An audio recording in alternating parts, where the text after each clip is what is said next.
All right, it's been mixed reaction to the budget that was delivered earlier by Finance Minister Enoch Godongwana. Some industry experts calling it balanced, others calling it pro-poor, others saying no, it more favored business. Well, let's get more reaction to this speech. We're joined now by DS Shadow Minister of Finance, Dr Dion George, Sia Mama from the Assembly of the Unemployed, as well as David Nhlapho, General Secretary of the Informal Economy Development Forum. Gentlemen, good evening and good to have you, and thank you very much for your time.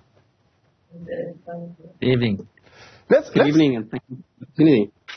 David, let's start with you. I mean, let's look at, firstly, when you heard the budget being delivered, of course, connecting it to what the President also said in the State of the Nation address. What does it tell you about the economic standing of the country? Others are saying the energy crisis has really brought this economy at its tipping point. Sure, thank you for the opportunity. I couldn't agree more. I think there's a lot of focus on what the energy sector has done to the budget, and it's almost like when you have a sore thumb and you take all your medication that you have and you use all sort of resources to focus just on that. But let's be honest. I mean, that our country and our economy is much larger than that. And I think from where I'm sitting, one of the things that I'm really interested in, and I would have loved to have seen more, and perhaps something we can push for, as a collaborative group here, is to look at what is the government doing within the informal economy. I think that's probably the first one I want to look at. And then within the informal economy, we're not just talking about small business, because that will be a tiny sector of it, but we're looking here at informal businesses and informal labor. And is there any specific focus, towards to upskilling people within the informal economy, within the informal sector? So that is one thing that for me that was really quite missing. And I know I'm not going to delve into some of the discussion that's been had around the DSBD, with just focusing a lot on trying to get a lot of these businesses, fund ready, etc. But for me, the journey is much more than much longer than that. And there was very little focus for me around that. And the question then I put back is that sore thumb really so important? Yes, it is 100%. But what happens to the rest of the sector, especially within the informal sector? Yeah, see, a lot of the energy, in fact, energy taking a lion's share of this particular speech, as David is also articulating, and some have also said. But the argument is that, well, energy is central to a number of the other things, because if we are also looking at employment, that we are not going to get if, for example, we can't keep the lights on.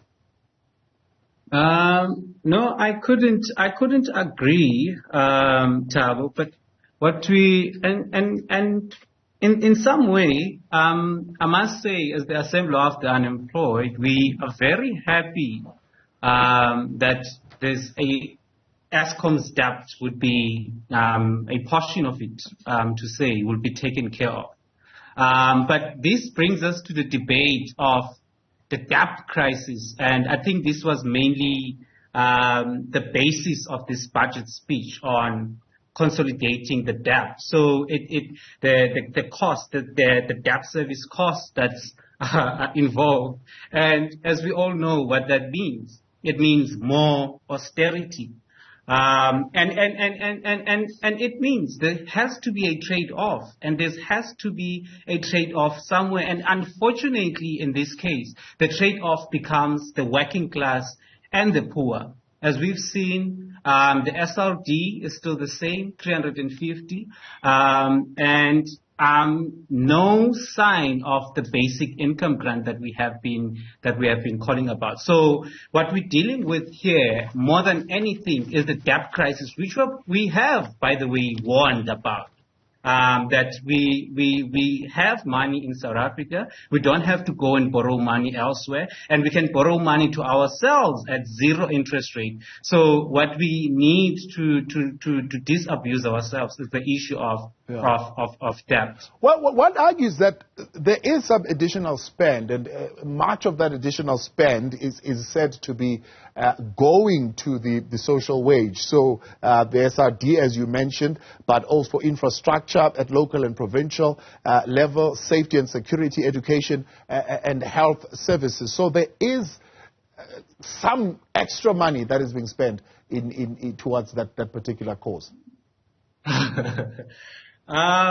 Actually, what we mean, Thabo, when we have to look at this very, very, very closely. There's actually been, and in some ways, cuts to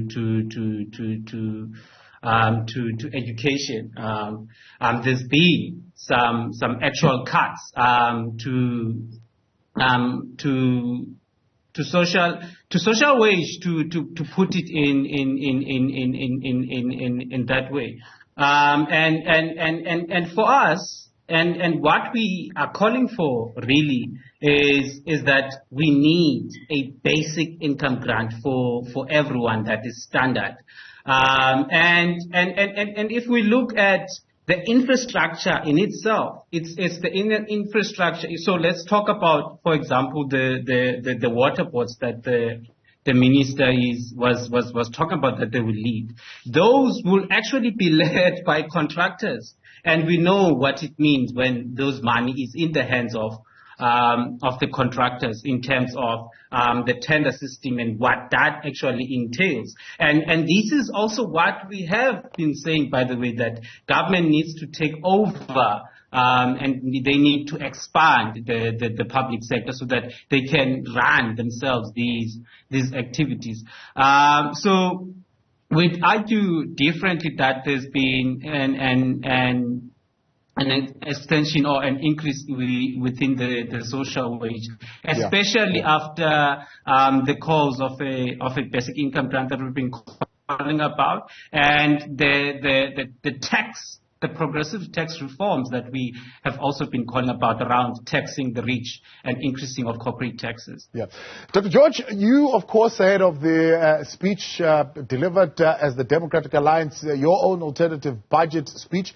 And what came out of it as well, which you highlighted, is that what really is the challenge here is South Africa's economic policy. Now, when you hear the speech delivered by the Minister today, is there a fundamental shift, I suppose, from South Africa's economic policy? I mean, by and large, we are hearing government is still stuck on the question of stabilizing debt. Even though debt is running away with it, we are going to see debt now going at 73.6% of GDP. But the preoccupation is still to stabilize that debt. Well, we did say before the minister's speech, we did set out our alternative budget. And specifically, everybody's talking about these trade-offs that need to be made. Now, there's always going to be trade-offs. But what everybody seems to be forgetting about is that if you grow the economy, then you don't have to make as many trade-offs if your economy grows. And that's the whole point. The minister did nothing in terms of growing the economy. And that's what the DA has been saying, is that what we need to do is we need to grow the economy, which means there'll be more revenue available, and there'll be more available then for redistribution and also for service delivery. So what the minister did do was he provided a very small incentive for solar installations, for example, and small incentives for business to get into renewable energy. But that was it. So there was nothing in terms of any structural reform whatsoever that will drive economic growth. And that is where the big problem lies. Because the big problem is that government puts itself at the center of our economy. Now, we know that government is dysfunctional. So if you put something dysfunctional at the center of your economy, you're not going to grow. The only way to grow is to get the small business sector in particular to flourish in South Africa, and that is possible. So what the minister should have done, he should have given massive incentives for entrepreneurs and smaller business to get on with doing business. That's what should have happened, because most of the jobs come out of the small business sector in South Africa, and that's where you're going to see the growth. Also, what you want to do is encourage entrepreneurship and get your informal sector to grow and then eventually come into the formal tax net. So growth is the fundamental thing that we need to have. The minister didn't do that. And when we talk about debt, what he did was actually increase debt very, very significantly. Because if you're going to take 250 billion rand off Eskom's balance sheet and add it to the national balance sheet, the interest is going to go up. There's going to be less money available for service delivery, and that debt trajectory keeps going up. That is not sustainable, and that is why the DA said before, we must focus on growing our economy, and we have a number of policies that could be implemented to do just that, to create more money and more fiscal space. Yeah. Also, very importantly, is to stop throwing money at dysfunctional state-owned entities that are never going to be viable. All that is a waste of money. So that model needs to change. And that's what we wanted to see from the minister. He spoke about tough love the last time about state-owned enterprises. There was nothing. He spoke about bold action that needs to be taken. There was nothing bold in this budget. It was a missed opportunity. So massive incentives for entrepreneurs and small business would have maybe changed our trajectory. And then also, if you change the model for Eskom properly, then maybe it wouldn't be such a bad idea to take over some of that debt. Yeah. But if the model doesn't change, Eskom is not going to recover. It's just more inefficient. It's no incentive to be efficient, and you need to inject independent power producers. That's what you need to achieve. And also, a massive opportunity lost here, because if the numbers are correct and Treasury is going to overrun or has overrun with 90 billion rand, then the fuel levy could have been completely removed at 80 billion rand. The fuel levy could have been removed, which would push down the price of petrol, it would push down the cost of transport, and it would have pushed down the cost of food, because 80% of households are battling to put food on their table and are not able to put as much as before. Also, if you took 30 billion of that overrun and used it to cut VAT off the expanded basket of food as the DA has proposed, for example, chicken and beef and tin beans and wheat flour and margarine and peanut butter, baby food, tea, coffee and soup powder, it is possible to have cut that, but he did nothing on that. What he did was give bailouts to the Land Bank. He gave bailouts to SAA again, although he said he wouldn't before. And there is another bailout to the post office. And that money is not for the people who are being retrenched and whose medical aids are not getting paid. That money is to fund a state bank, which is only going to be something to be looted by the politically connected few. That's the problem. With us, DA Shadow Minister for Finance, Dr. Dion George, Siamama from the Assembly of the Unemployed, and David Nhlapho, General Secretary of the Informal Economy Development Forum. David, let's come back to that. I mean, a portion of the spend, and significantly so, it's also going to be spent on the local government. Now, there's been a concern, for example, from the Black Business Council that no mention was made of the procurement bill and how quickly that is going to be fast-tracked to ensure that there's clarity on how much of the national budget is going to be spent, for example, to support black-owned businesses, female-owned businesses, youth-owned businesses, etc., etc. Is this portion that is being given to local government something significant that can certainly ignite the informal economy? So thank you for that, and a very good point. I think the statement there that says that the community development is the fastest growing function, and Dr. Dion, I think, alluded to this earlier. What a missed opportunity! I think I do agree fully that injection into the informal economy in the form of injection into business, and maybe this is where this lies, such a missed opportunity. And you're absolutely right. I think one of the things that we are completely missing here is the fact that black-owned businesses actually is probably the one that's going to kickstart, sort of that growth that will sort of create jobs, which I think is what Sia also referred to earlier. So I as a political analyst and economic student, I'm always very wary for budgets to be very prescriptive. But this is probably one of the areas where it should have been very prescriptive to say this is how much and where what should go. And then also, I think some of the policies that they should have introduced here is how do you unleash that spend? How do you encourage black business and you make it easier for them to tap into that resource? Because again, from a perspective of the IEDF, we definitely do stand on the fact that the informal economy is definitely such an untapped sector, and there's a lot of opportunity that lies here. And Dion could not have said it better earlier, as that had they focused a lot on growth for the economy, it would sort of be the kickstart for many of the changes, social changes that we want to see.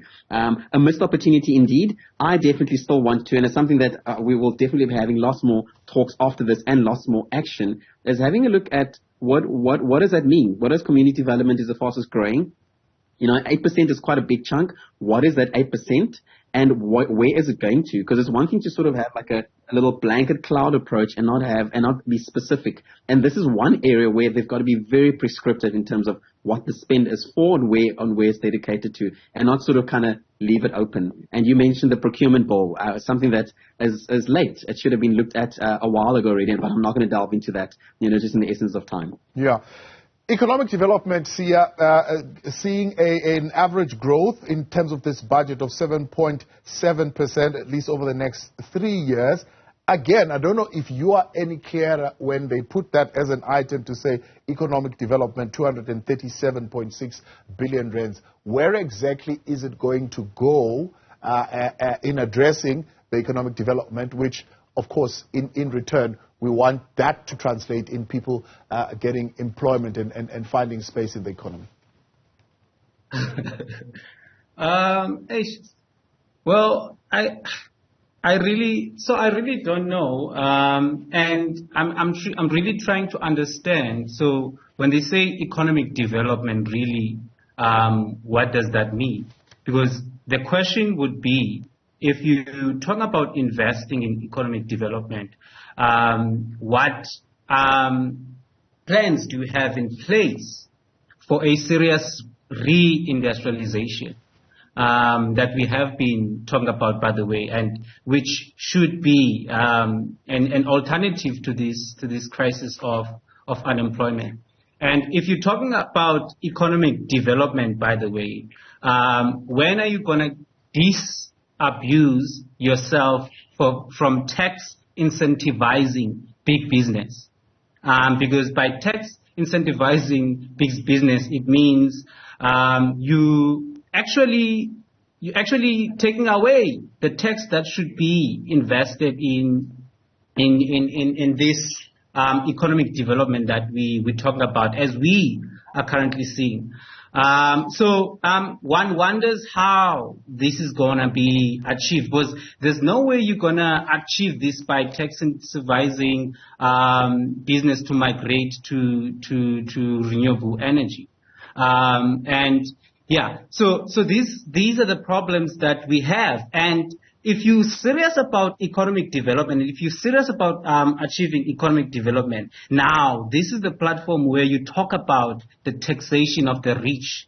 Now this is where you talk about the stopping of profit shifting and the stopping of illicit financial flows. And this is where we see that you're serious about addressing the problems that we have in South Africa, and including increasing the taxes on corporates. Yeah.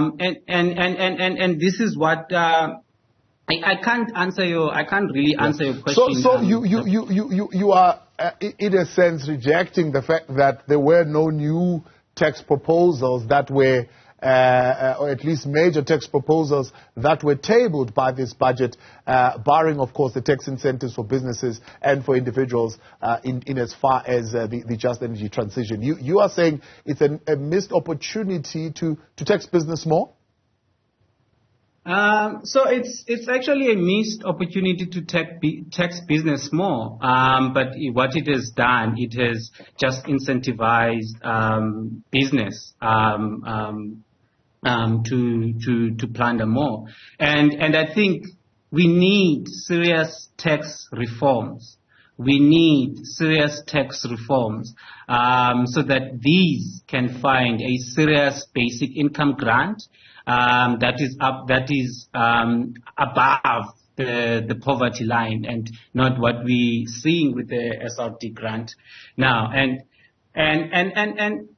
we need to seriously take into taxing the rich and introducing corporate taxes. I mean, if we again look at the 1940s, and I think corporate tax was higher then, and it was sitting at about, I think, over 20%, 28%. And why are we not doing that to this day? Why are we letting business get off with these tax incentives? And I think they could play a really good role in reindustrialization and bringing the growth that won't come down in trickle down. Dr. Dion George, a missed opportunity to tax business more. Yes, we got a little bit more collection than we had anticipated, thanks to SARS and their effectiveness in collection. And so the minister decided to have a good heart and say, well, there will be no tax increases for individuals or for businesses. Was that a missed opportunity to tax a little bit more? Well, I don't think it's about having a good heart. It's the fact that there's no more space to pay additional tax. If you look at individual taxpayers in the first instance, hard-pressed families that can barely put enough food on their tables, there is no way that you can actually tax people more, because they're already overtaxed if you look across the world in terms of what they get in return for the tax that they do pay. So South African individuals are already overtaxed because government is not efficient. Also, if you look, for example, at business, it's easy to have a knee-jerk reaction and say, well, let's just tax business more and then we'll get more revenue. Well, the fact is it doesn't work like that, because business is mobile and business can actually go to other jurisdictions, and they do. So if your tax rate and regime is too high, they actually do leave and go somewhere else. For example, they can go to Botswana, they can go to Mauritius, they can go to Namibia, they can go to Mozambique if they really want to, or they could go further north. So that is something that you don't want to do. So you don't want to drive out taxpayers out of your economy. And what's already happening is higher net wealth taxpayers, as we all know, are leaving South Africa in their droves because they don't have any confidence in the future and they don't have any confidence in the government. And when somebody leaves, you lose that tax and you never see it again. And that's what you don't want to do. So you do not want to cut off that income stream. Yeah.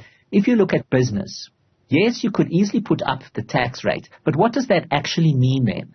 So business has less available to invest or to put back into the economy. They may well have less available to employ people, even though the employment in South Africa is already very meager. And also, if you look at the tax that they're paying, additional tax already by having to buy generators to just do the work that government's supposed to do. So they pay for Eskom, and now they'll pay for the Eskom debt as well. And they have to pay for their own electricity generation, which in itself is an additional tax. So there isn't space to tax business more. And if you do that, you drive people out of business. And that's why I keep saying, is the key thing here is we must not forget, is government can in fact incentivize economic growth. But what it does is, because it is inefficient and because it is in many instances corrupt, that money that's supposed to get to the most vulnerable people never gets there. Yeah. A few rich, politically connected cronies get richer and everybody else gets left behind. That is the big question that we have to face. Yeah. So if government rather stopped putting its hand in the cookie jar and gave incentives for individuals to grow their businesses and to feed maybe a small number of people in their family, etc., because they have access to the economy and are able to make some money, that's a better route than waiting for a government to redistribute a smaller and smaller pot of money, because that's what's happening. Government is borrowing for consumption expenditure. It's not borrowing to build infrastructure. Well, look, 903 billion rands is not a small change. It's a huge chunk of money that government is saying is going to be spending on infrastructure. By the way, the minister saying that is their plan as far as inclusive and sustainable growth that will address supply-side constraints and expand access to basic services. So 2 birds with 1 stone kind of a situation where you're improving services, but also on the supply side, you are dealing with some of those constraints. How do we ensure that 448 billion around so, which will be spent on the private-public partnerships, actually trickles down to where David says it needs to go down? So, I mean, there are projects of transport and logistics which will be spending an estimate of 351 billion rands, including central improvement of road infrastructure. There's water and sanitation, which is planned to spend 132 billion rands over the next 3 years. We're talking about projects in a 488-bed Limpopo Central Hospital that is finally beginning construction this year. Phase 2 of the Welisizwe Rural Bridges Program breaking ground in April this year, and a number of bridges in the Eastern Cape, KwaZulu-Natal, Limpopo as well, allocated about 3.8 billion. How do we make sure that that money gets to the people, as you're saying, that are meant to benefit from it? Well, the crucial thing is, as we know, with the problems that we have with tenders, and we saw that with the construction of the power stations that never got built properly despite the hundreds of billions put on them. That's the problem with government inefficiency. So we do welcome the fact that there is spending on infrastructure because that's very important. We believe that it's possible to attract even more money into infrastructure if you bring the private sector in more, if you incentivize that part of the economy. So we do welcome the private-public partnerships, but the problem, unfortunately, happens to be government because it is not efficient and a lot of leakage happens. So what you get is you have an enormously large amount of expenditure, but you don't actually get the benefit. So in other words, you're spending your 100 million rand, spending it out, but you're actually only getting a value of maybe 30 billion or something like that. That's the problem. That's where the leakage is, and that's where you find the tenderpreneurs, etc. So what government needs to do, if it's going to have that trickle down, what it needs to ensure is that those contracts are not riddled with corruption and that there are actually properly open tenders and that the service is getting delivered. Because if you do invest in infrastructure, you are going to get an uptick in your economy. That is definitely so. Yeah. So you build a road, you build a bridge, you build a harbor, you build an airport, you make sure your ports are working, and then the economic activity is facilitated. That happens across the entire world. Yes, what does not happen across the entire world is the level of corruption that we find. What the CEO of Eskom has in fact said very recently is that the big problem in Eskom is it's got criminal syndicates in it that are feasting off the procurement processes. Yeah. That's what is killing our economy. All right. David, I want you to help me here. I mean, 3.8 billion is going to be spent in what is called the Rural Bridges Program, right? In KwaZulu-Natal, in Limpopo, in the Eastern Cape. It's not explicitly expressed here, but I suppose it's something that would need to be expressed as to how does that trickle down to the informal traders? Because I would imagine there'll probably be shops that will open, that will sell food, that will feed those people who will be working there. I don't know, maybe there are opportunities of somebody who owns a bakkie that could probably get access to transportation of some sort, or somebody who owns a minibus taxi that could transport the workers. I'm not quite sure how that could be structured so that this money, as it is spent, is able to get into that informal economy.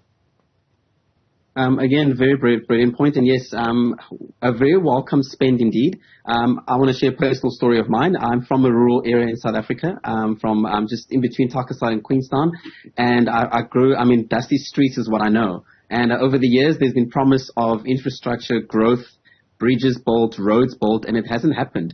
And I think the reason why is because the one thing that Dion and I can agree on is maybe the trickling down and just maybe the government being held accountable.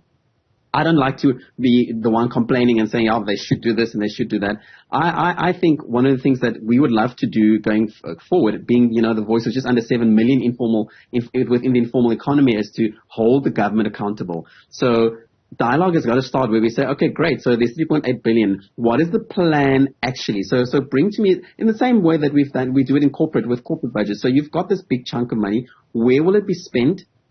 By what times? And you put in gates where you actually keep government accountable. So, and I know that you normally bank, there's a saying that we have in the office that, in the land of the blind, the guy with one eye is king. Where is it that we see the opportunity for actual rural people to be going out and getting these tenders, if you may, or these contracts, and them being upskilled? You remember my point from previously when I said I would have loved to see in the budget speech a mixture of informal business and informal labor, and these two speaking together, which makes up the informal economy. Rural space is really perfect to do that. And this is a perfect opportunity not to go back to abantu bethu, and then you go back and you sort of sell them a story of, great, we're going to spend 3.8 billion, but actually you're only giving them 800 million rand, and the rest of it kind of just puzzles away. So let's earmark these rural areas, get the community involved, get them involved, let them tell you who the people are that's going to be building, who are the people that they need to employ. Have those discussions and let that information be fed up to the top, because then already you'll be identifying businesses that are being incubated and trained how to then run these bridges projects. And yes, I'm not saying that our people are fully knowledgeable and versant in science and all of those things. There's a lot of expertise within these rural areas, but this is a perfect opportunity to then come with a public partnership as well, where you've got the expertise, bring it within the rural area so that they own the business, so that they own the conversation, and that they own the actual budget. Please don't come to them and sort of just slap them with a half a check, sort of say good luck, kudos, and we bring in people from different provinces, for example. And that's, I suppose, Dion, that's the one point where you did make very clear, is where you get the tenderpreneurs and they hop onto the tenderpreneur bus, quickly lick the gravy train, do what they need to do and get out. So I think from the IDF perspective, it'd be very good to now having those dialogues and say, great, these rural areas that you've earmarked, great. What is the process? How long will it be? And how do you fast track it? Because again, you can't bottleneck the process and expect a year later to say, come, let's quickly get on with it. When there's lots of processes being jumped. Within the informal economy, there is a dialogue that happens. There's then conversations, and then there's a plan. There's a project rollout. And what does that project rollout look like? So a lot said from my side. We definitely welcome it. I think it's great. But for me, a big thing is about how do we hold each other accountable. All right. Sia, let me come back to you. I'll go back to this again because this is articulated in this budget to say that 30 billion will be used for inflation-linked increases for the social grants. You're seeing here old age disability grants increasing by 90 rands and another 10 rands later in October. Child support grant rising from 480 to 510 on the 1st of October. There will be a 23 billion rands and 22 billion rands respectively that will be spent on health and basic education respectively to cover the shortfall in compensation budgets to improve services. You're saying these are disguised somehow, but there are still cuts. Where are the cuts? So what I have to say, one, Thabo, is if we looked at and we compare the debts and the trade-offs within them, but also if we look at this case and we look at the number of people who are actually unemployed, and we have a crisis of really mass unemployment, then that should trigger something as where should the priorities be?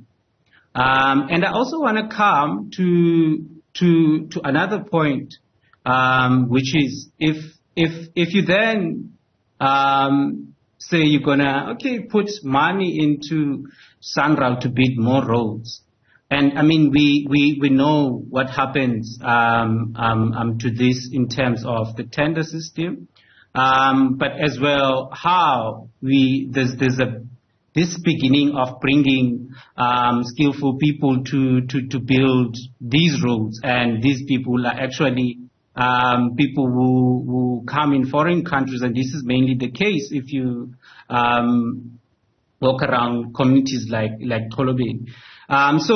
And for us, this should be the priority, that we have an unemployment crisis. Where should our priorities be in terms of spending this money? And there's often this call of where will this money come from? And I think it shows that we do have money, and I don't need to go back to that debate again. But there should be an introduction of a basic income grant that is above the poverty line, and that is what we're arguing for. And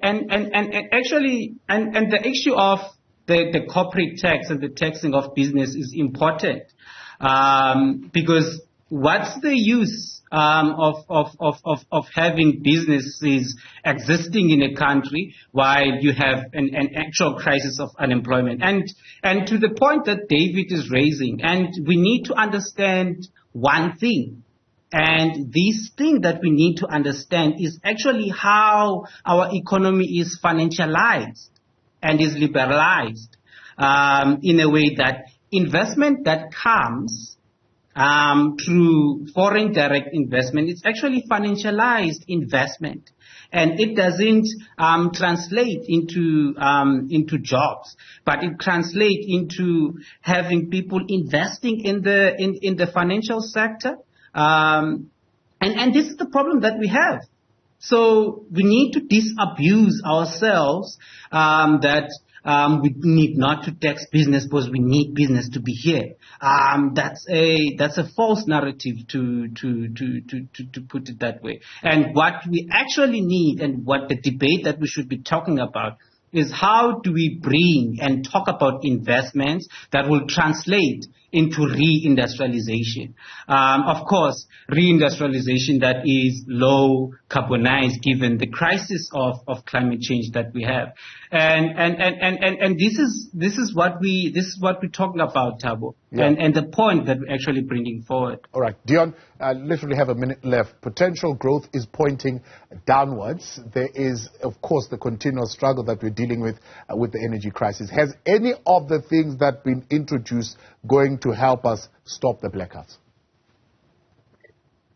We don't think so. We think that the model for Eskom is wrong, and that obviously investors won't give more money to Eskom because they're worried that the debt would not get paid.